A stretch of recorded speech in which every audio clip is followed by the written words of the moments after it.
Fala, meus amigos, estamos começando aqui mais um vídeo do canal. Enquanto eu sigo atuando esse inferno aqui, o baixo nível, lixo, os crimes dessa gente nojenta, vou fazendo aquilo que eles vão meter uma pata imunda para destruir ainda, que são os vídeos do YouTube, tá? E no vídeo de hoje a gente vai falar sobre a Lava Jato, Operação Lava Jato, né? Vocês pensam que a Lava Jato acabou, que são águas passadas, etc e tal? Longe disso, tá? Na última semana, duas notícias apareceram aí na imprensa ponderando aí, explicando lá mais duas bizarrices aí envolvendo a Lava Jato, que foram descobertas aí agora, tá? E, enfim, que denotam aí, enfim, a farsa que é a direita brasileira, o câncer que é a direita brasileira, tá? E tudo mais. Então tá aí, né? Mais duas descobertas que mostram, mais duas descobertas bizarras envolvendo a farsa da Operação Lava Jato. Vamos falar um pouquinho sobre isso aí, tá? Antes eu deixo aqui para vocês a dica do meu novo livro de poemas, mais uma vez aqui, né? Do outro lado de cá, quem quiser entrar em contato, o zap tá na descrição do vídeo. Furar o bloqueio absurdo que eu sigo vivendo aqui, a gente conversa a respeito, tá? Meu romance está na editora, já tem poluição dessa gente nojenta também, mas enfim, né? Vou fazendo ali, tô tentando finalizar o processo para poder até o final de setembro receber os livros aqui e anunciar para vocês, tá? E antes ainda de falar sobre essas duas novas bizarrices aí que apareceram, né?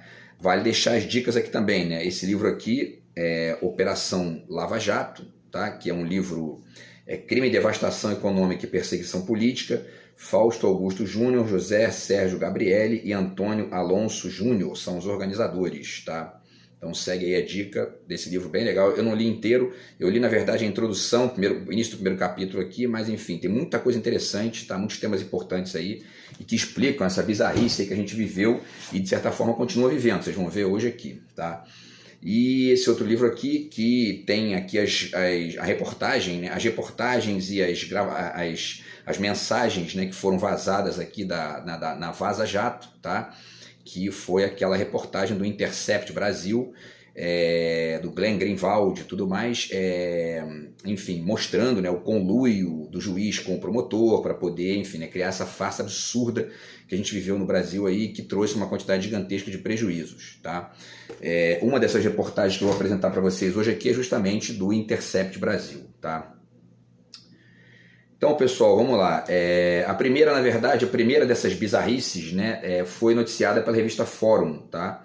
Foi noticiada aqui no dia 13 de setembro, tá?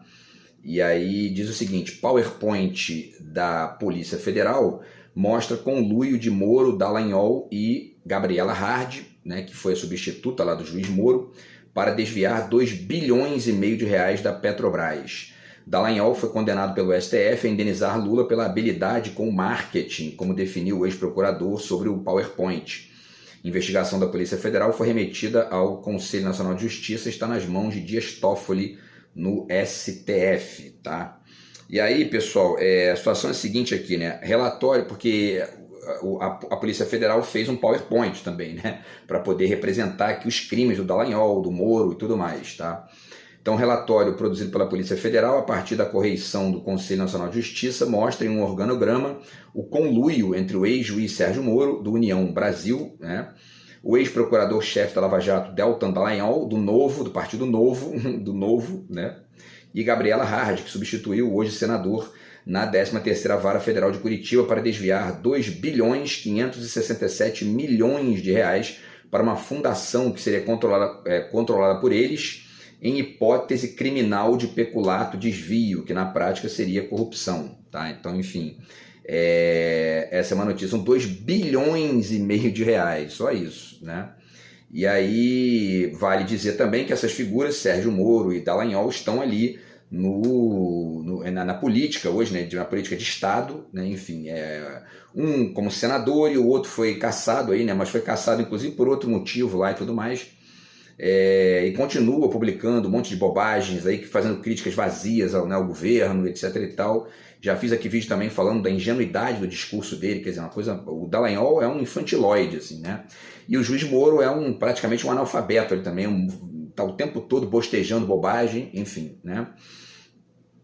E tudo mais, tá, pessoal? E aí, ó, o organograma da Polícia Federal é semelhante ao icônico PowerPoint apresentado por Dallagnol em 2016, que colocava Lula como centro do esquema de lawfare conduzido pela Lava Jato, né?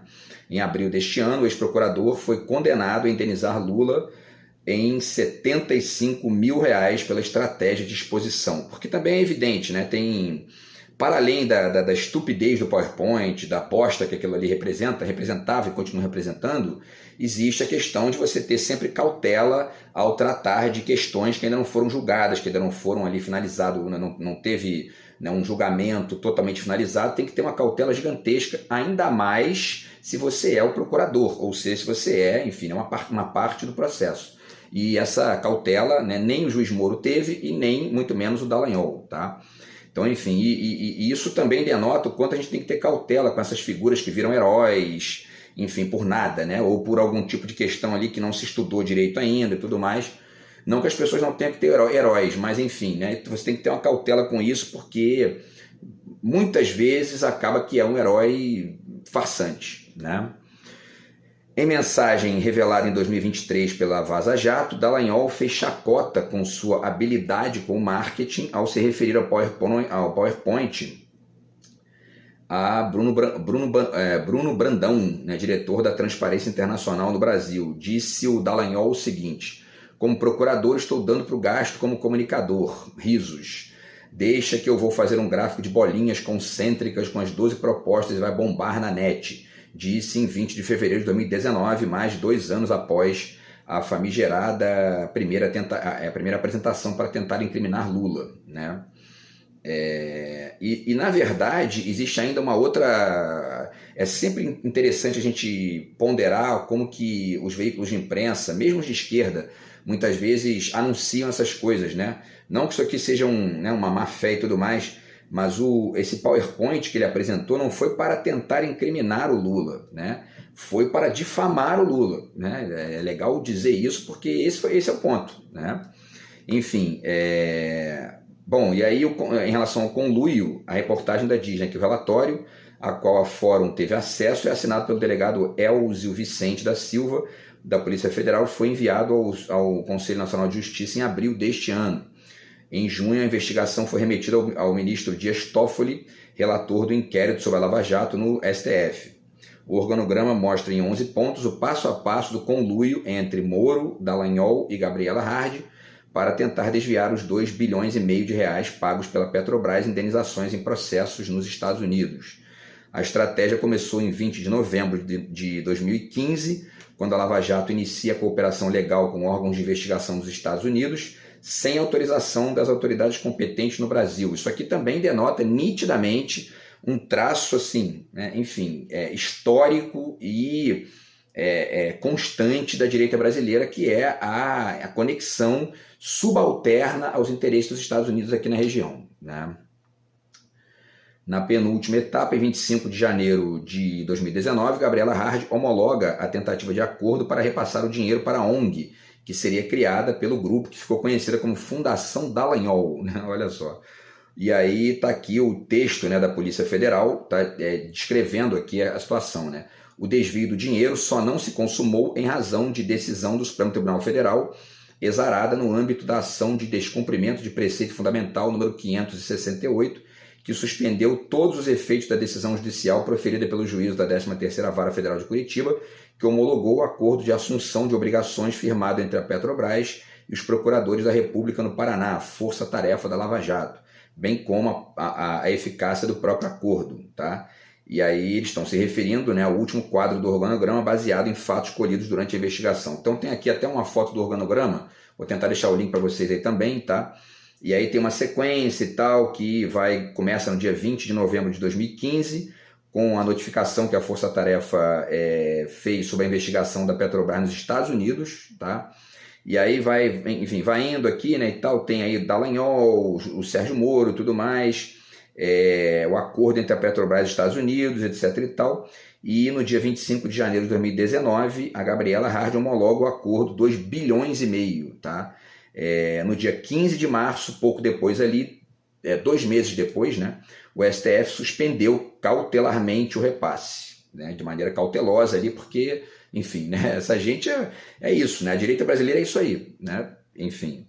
Então, esse aqui é o primeiro caso, tá? Que é o PowerPoint da Polícia Federal, né? Enfim, tá aqui denunciando aí o Dallagnol e o Moro e essa, enfim, esse lixo que foi a Lava Jato e que a gente continua tendo aí os efeitos disso, tá? Agora vamos para o segundo, tá? Vamos para o segundo aqui, deixa eu ver o tempo. Então vamos para a segunda notícia bizarra aqui envolvendo a Operação Lava Jato, tá? Que são aí, enfim, já não só consequências, né? Mas informações aí que vão surgindo com o passar do tempo, tá? E que vão mostrando o quanto aquilo ali foi um golpe inacreditável, foi uma coisa assim, né? O Brasil perdeu bilhões de reais com aquilo ali e poderia ter perdido muito mais, né, se a gente não conseguisse aí reverter algumas coisas nesse processo, tá? E inclusive ganhar o Bolsonaro, né, agora em 2022, porque se ele ganha, isso aqui ia continuar sem a investigação devida ou sem o, enfim, né, o andamento mais amplo aí, tá? E devemos, parênteses aqui também, devemos agradecer também aqueles retardados que foram lá destruir Brasília no dia 8 de janeiro do ano passado, porque eles também deram arma na mão, enfim, né, da esquerda, do governo, do próprio STF, né, e tudo mais, e aquilo ali também deu uma certa, enfim, né, baixada de bola no Congresso de direita que a gente tem, né, ficou meio que sem argumento, né, e aí acabaram não conseguindo uma força, digamos assim, simbólica, né, que pudesse mantê-los numa posição ali de ficar chantageando o governo o tempo todo, porque aquilo ali foi, enfim, uma lambança inacreditável, de destruir o Congresso Nacional achando que estavam ali atacando o governo, né? Quando na verdade estavam atacando pessoas que pensam como eles, né? Um negócio assim inacreditável. Mas, enfim, segunda questão então, tá envolvendo aí a Lava Jato, matéria do Intercept Brasil, tá do dia 30 agora de agosto, e eles dizem o seguinte: como petroleiras gringas usaram um think tank, né, um think tank, né, que eles chamam, para apoiar a Lava Jato e tomar o pré-sal, tá? Isso aqui já adianta o seguinte: essa noção de think tank, né, que tem a ver com essas empresas que são experimentais e ao mesmo tempo ali pagam de inovador, etc e tal, também podem servir de, digamos, né, de túnel para poder, enfim, articular golpes e corrupção e desvio ali de verba pública e uma série de coisas aí bizarras que acabam interferindo no investimento público do país inteiro, né? Essa gente destruiu lá o investimento da Petrobras, destruiu o investimento em infraestrutura, né? E continua aí, né, ganhando, enfim. Então aí o Tarcísio foi eleito governador de São Paulo, né? E agora, ontem eu vi aqui uma coisa inacreditável, que o tal do Sebastião Melo, que destruiu ali a cidade de Porto Alegre, já é o líder nas pesquisas lá, quer dizer, 41% de votos, parece que vai ganhar aí no segundo turno, né? Então, enfim, um negócio inacreditável. O brasileiro, enfim, gosta de tomar no lombo, né? Essa é a grande verdade. Enfim, petroleiras estrangeiras, então continua aqui a matéria do Intercept, petroleiras estrangeiras como Chevron, Shell e a BP, BP é a maior petroleira da Inglaterra, tá? Financiaram o think tank Atlantic Council. Sua principal missão, abrir o pré-sal para o capital estrangeiro, tá? A gente tem visto, inclusive, aí, parêntese aqui também, né? A gente tem visto, inclusive, movimentações nos Estados Unidos para poder proteger ali a economia local contra a invasão chinesa ou contra, né, contra o livre mercado, né, que eles fingem defender, né? E enquanto isso eles fazem a mesma coisa ao contrário, né? Eles fazem o revirão, né, do protecionismo usando a direita brasileira, né? Enfim, aqui a gente protege, lá a gente dá golpe, né? A gente impede a proteção. Olha que bonitinho, né? Por isso que eu tenho feito aqui vídeos falando sobre o protagonismo solidário da China, a ponderação ali na hora de estabelecer esses acordos e etc e tal, né? Coisa que os Estados Unidos não têm, nitidamente não tem, e a direita brasileira reproduz esse não tem aqui dentro, né? Bom, o Intercept diz, né, durante a posse da nova presidente da Petrobras, Magda Chambriand, em junho, o Lula quis enviar uma mensagem de que a época de ataques à estatal petrolífera, com o objetivo de desregulamentação, havia acabado. Disse ele, né, o Lula, tá? Sob o falso argumento de combater a corrupção, a Operação Lava Jato mira, na verdade, o desmonte e a privatização da Petrobras. Estou de volta, como está de volta a Petrobras para o povo brasileiro, né? E aí eles continuam. Embora Lula tenha implementado muitas mudanças, incluindo a revelação do maior plano de gasto da Petrobras desde 2015, um legado importante da Operação Lava Jato continua até hoje. A permissão para que empresas estrangeiras assumam um papel de liderança na exploração dos campos de petróleo do pré-sal na costa brasileira. Parte disso tem a ver com a lei das estatais, né? Que torna difícil ali você colocar figuras ligadas ao projeto de governo quando ele é de esquerda e, portanto, quando ele é um projeto de país, de fato, né? E não apenas de grana, individualismo, mercado financeiro, blá blá blá, na direção das empresas e tudo mais, tá? Então, enfim, o Atlantic Council e as petroleiras estrangeiras que o financiam. A Petrobras ainda é operadora na maioria dos contratos do pré-sal, mas, de acordo com uma lei de 2016, empresas petrolíferas internacionais podem liderar suas próprias operações sem a participação da estatal petrolífera brasileira. Muita gente pode questionar, não, mas olha só, o livre mercado vai resolver se colocar... Primeiro que a gente já mostrou aqui que não resolve, né? Quem assiste aqui os vídeos do canal, tudo mais, as reflexões, a tal mão invisível do mercado, muitas vezes destrói uma cidade, mata pessoas, destrói, né? Coloca a cidade embaixo d'água, enfim, né? Destrói uma montanha lá e aí os detritos destroem 2 cidades, quer dizer... A mão invisível do mercado muitas vezes é uma mão imbecil, né? Então, quer dizer, é preciso que haja sempre uma dialética aí entre a liberdade e a regulação do Estado, etc. e tal, para que essas coisas funcionem minimamente ali, porque é assim que funciona no mundo desenvolvido, né? E a gente aqui não consegue fazer isso. Outro exemplo, né, dessa tal mão invisível, né, enfim, patética do mercado são essas queimadas que a gente está vendo aí, que são feitas na maioria esmagadora das vezes por gente do mercado, né? Ou seja, gente que está ali queimando para poder colocar agronegócio e exportar e ganhar dinheiro, né? A justificativa é sempre essa, né? Enfim, e aí no caso do petróleo, vale dizer também, quer dizer, né, no caso especificamente do petróleo, que essa tal mão invisível do mercado já demonstrou várias e várias vezes que não funciona bem no caso do petróleo. Basta pensar no PPI, né, que foi instituído lá pelo Temer, etc. e tal, o eleitor brasileiro investiu nisso, né, acreditou nisso quando elegeu o Bolsonaro, mesmo que sem perceber. Vou tentar até falar sobre isso no vídeo que vem aqui, tá, sobre essa coisa da identificação que gera prejuízo e tal. E aí colocou lá o mesmo projeto e a gasolina foi a 8, 9, 10 reais, os alimentos, enfim, explodiram de preço, porque tudo isso está conectado, né? E, enfim, então, porque quando a direita brasileira governa, ela não só não tem conexão com a ideia de Estado mínimo, e mesmo que tivesse, né, eles fingem que tem, né, mas chegam lá, aumentam o Estado, aumentam o próprio salário, aumentam, né, a carga tributária e tudo mais, e no fundo nem o que eles defendem eles fazem, né? E para além disso, enfim, né, isso não se sustenta em nível nenhum quando a gente olha para o mundo mais amplo, para o mundo desenvolvido, né? O mundo desenvolvido está pensando de maneira radicalmente diferente dessa gente medíocre que a gente tem aqui no Brasil, que fica defendendo essas ideias idiotas, tá? Vídeo, né, o Javier Milei, que é uma espécie de, né, enfim, clonezinho lá, clone argentino, né, do Paulo Guedes, indo lá para os Estados Unidos defender Estado mínimo para o Trump, que tem o maior PIB do mundo, o maior orçamento do mundo, quer dizer, né, um idiota para dizer o mínimo, né? E aí eles falam aqui, né, voltando aqui a matéria, né, a Lava Jato pode ter terminado há 3 anos, mas os efeitos da desregulamentação que ela trouxe sobrevivem até hoje, tá? Por exemplo, durante um leilão em dezembro de 2022, a BP Energy, né, que é uma empresa da Inglaterra, ganhou um contrato para explorar petróleo no bloco Bumerangue, a 360 quilômetros do litoral do estado de São Paulo, não muito longe, no campo petrolífero de Bacalhau. As empresas ExxonMobil dos Estados Unidos, Equinor da Noruega e Petrogal de Portugal planejam iniciar operações este ano.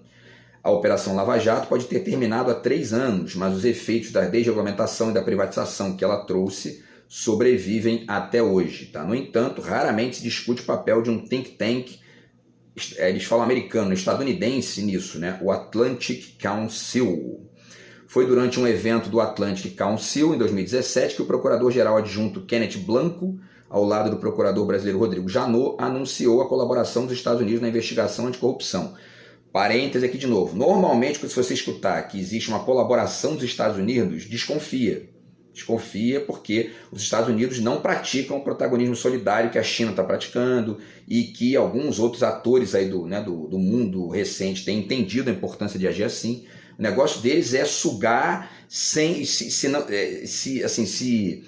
a consequência disso for, isso aí vai gerar desemprego, vai gerar fome, dane-se. Então bota para jogo, toma tua comissão e é isso aí. Então, quer dizer, eles não têm nenhum interesse em trocar. O interesse deles é exclusivamente vertical e a única coisa que eles fazem é pagar a comissão para os capachos da direita brasileira que existem aqui dentro. Tá? Enfim, durante o ano anterior, e talvez mais importante, o Atlantic Council, que é essa tal think tank, né, foi uma das maiores plataformas para capitalizar no caos e promover investimento estrangeiro no Brasil, o que coincidentemente também ajudou os doadores do think tank. Em 2016 e 2017, o Atlantic Council recebeu $350 mil em contribuições da Chevron, da ExxonMobil, da Shell e da BP combinados. Tá? Porém, esses conflitos de interesse nunca foram mencionados em todos os artigos, palestras e painéis do Atlantic Council promovendo essa onda de privatização, que foi uma bênção para as empresas petrolíferas internacionais. A direita brasileira é isso, né? É um bando de capacho, né, que está aqui meramente para ganhar comissão, para gerar ganhos astronômicos para esses estrangeiros, especialmente para os estadunidenses, mas também aqueles que vigoram numa lógica de livre mercado sem protagonismo solidário e sem, né, enfim, sem muita preocupação com a economia local do outro lugar, né? E, enfim, é isso, a direita brasileira é isso, né? Um bando de capacho aqui, eles vivem de comissões, né? E não tem nenhum interesse, nenhum planejamento, nenhuma ideia de país, né? É tudo um bando de individualista, gente medíocre que, enfim, né, a gente vai perdendo dinheiro sistematicamente aqui com essa gente no Brasil, tá? E, enfim, e a população média em geral ainda não entendeu isso, está longe de entender, né? E aí eles continuam aqui. O que as petroleiras ganharam? A partilha do pré-sal, tá? Desde 2007, quando foram encontradas grandes reservas de petróleo na região do pré-sal no litoral brasileiro, houve divergências no Brasil entre elementos neoliberais e desenvolvimentistas sobre a melhor forma de explorar esses campos. As dificuldades logísticas, principalmente pela localização das reservas abaixo de uma camada de sal de 2.000 metros, também são um desafio significativo. Um outro comentário que é importante ponderar aqui. Muita gente pode, a partir de uma visão ingênua e reduzida da questão, citar o fato de que as empresas dos Estados Unidos são privadas, né? ExxonMobil e tudo mais, Chevron e tal, né? Só que existe um detalhe importante nos Estados Unidos que muita gente não percebe porque ficam só nessa ideia de que, ó, tá vendo como é que dá para ser empresa privada e funcionar bem no petróleo? Os Estados Unidos fazem isso. Os Estados Unidos fazem isso, mas eles têm pelo menos, né, talvez aí provavelmente tenha bem mais que isso, mas pelo menos 2 fatores que ajudam eles a fazer isso e garantir lucros exorbitantes para essas empresas, mesmo que eles não tenham tanto sucesso no mercado local, ou enfim, né, algo do tipo. Vamos lá, os 2 fatores são os seguintes. Primeiro, os Estados Unidos têm empresas de todos os tipos, né, na maioria esmagadora dos países do mundo, e eles recebem de volta um imposto sobre lucros e dividendo, na remessa de lucros de cada uma dessas empresas. Então, tem empresas, por exemplo, como a Microsoft e tudo mais, que tem quase em todos os países do mundo, né? O mundo tem 200 países, a empresa tem 190. Né? Essa empresa está gerando dinheiro para o Estado dos Estados Unidos. E uma parcela significativa da atuação do Estado nos Estados Unidos são as compras governamentais, que eles fazem com esse dinheiro que eles pegam dos outros países do mundo, né, via, enfim, lucros e dividendos, e injetam na economia local. E aí muita gente fica dizendo, não, porque é fácil a China fazer protagonismo solidário porque tem 1,5 bilhão de pessoas. Os Estados Unidos ganham dinheiro com muito mais gente que isso, né, porque eles têm empresas em vários países, sugam ali esse dinheiro, né, porque eles defendem livre mercado nos outros países, diminuição do Estado, etc. e tal, mas o Estado deles é gigantesco, E o dinheiro estatal que eles têm, o dinheiro público que eles têm lá para poder fazer esse investimento e manter, né, a atuação dessas empresas grandes lá e sustentar uma saúde econômica para essas empresas, inclusive via segurança nacional, eles fazem a partir dessa lógica aí de cobrar o imposto de lucros e dividendos de uma grana que está vindo de outros países e que poderia estar ali sendo investida na economia local e muitas vezes não está, né? Então é importante ponderar isso aí também, tá? Que mais, né? Então vamos lá, pessoal, continuando aqui, tá? Em 2010 o governo Lula anunciou que a Petrobras seria a principal operadora da camada de pré-sal na costa do Brasil, exigindo que a Petrobras tivesse pelo menos 30% de participação na exploração. As empresas petrolíferas estrangeiras não ficaram satisfeitas com o que consideraram políticas protecionistas, que os Estados Unidos fazem toda hora, né? E eles não... Outra coisa que eu lembrei aqui agora, né? Eles não fazem o protecionismo apenas direto, né? ou seja, um protecionismo que é de cobrar mais impostos, né, e etc e tal. Não, eles fazem vários protecionismos indiretos, né, enfim, com subsídio na economia, mas também com, enfim, com uma série de coisas aqui. Essas políticas, o protecionismo que eles fazem é muitas vezes até o de dar esses golpes, né, nos outros lugares, para poder manter uma proteção de quê? Da tal segurança nacional, ou da saúde, do emprego lá, da renda lá, etc e tal, né? E a gente fica brincando aqui de estado mínimo, entendeu? Né? Enfim. Um documento publicado pelo Wikileaks revelou que o consulado americano, estadunidense, né, no Rio de Janeiro, havia enviado um telegrama a Washington intitulado: "Será que a indústria do petróleo pode derrotar a lei do pré-sal?"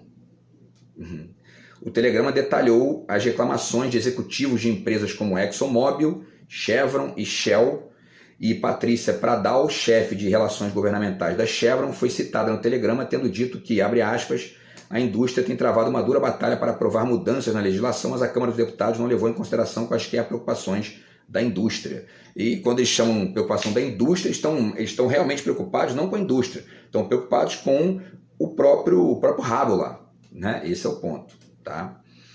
E aí tem aqui um trecho que fala, deixa eu ver se vai dar tempo aqui, tem um trecho que fala sobre a conexão da Atlantic Council com a Lava Jato, tá? Entra a Operação Lava Jato em cena. Petrobras rapidamente encontrou-se no centro do escândalo. Em poucos anos, a estatal petrolífera passou de segunda maior empresa das Américas a sinônimo de corrupção após a revelação de que funcionários da Petrobras recebiam propina em troca de contratos com diversas construtoras, tá? E aí eles continuam aqui, não vai dar tempo de falar de tudo, tá? Mas eu queria ponderar aqui um último detalhe com vocês. O impeachment da Dilma foi a vitória do Atlantic Council, também tem isso, né? E um último ponto aqui que eles ponderam, que eu vou finalizar, é o seguinte: as empresas estrangeiras que financiam esses think tanks se beneficiaram financeiramente da abertura do campo petrolífero brasileiro. A nova lei, a Lei 13.365 de 2016, tá? Foi aprovada no final de 2016 e permitiu que as empresas petrolíferas privadas se tornassem as únicas operadoras dos campos petrolíferos do pré-sal. Como sugerido em uma coluna da Forbes na época, investidores estão de olho nisso. Odoni, autor do mesmo relatório do Atlantic Council, foi nomeado diretor-geral da Agência Nacional do Petróleo em dezembro de 2016. Nessa função, supervisionou leilões de investimento privado estrangeiro, o primeiro dos quais ocorreu no final de 2017. Em novembro de 2017, Odoni palestrou em um evento do Wilson Center intitulado "Leilões bem-sucedidos do pré-sal colocam o setor de petróleo e gás do Brasil em um caminho promissor". Caminho promissor para os investidores do mercado financeiro que ganharam, né, bilhões aí com o Bolsonaro e Paulo Guedes, né? Mas o contrário disso, né, um caminho regressor, digamos assim, né, para o povo brasileiro que pagou a gasolina a 8, 9, 10 reais durante esse tempo todo aí, tá?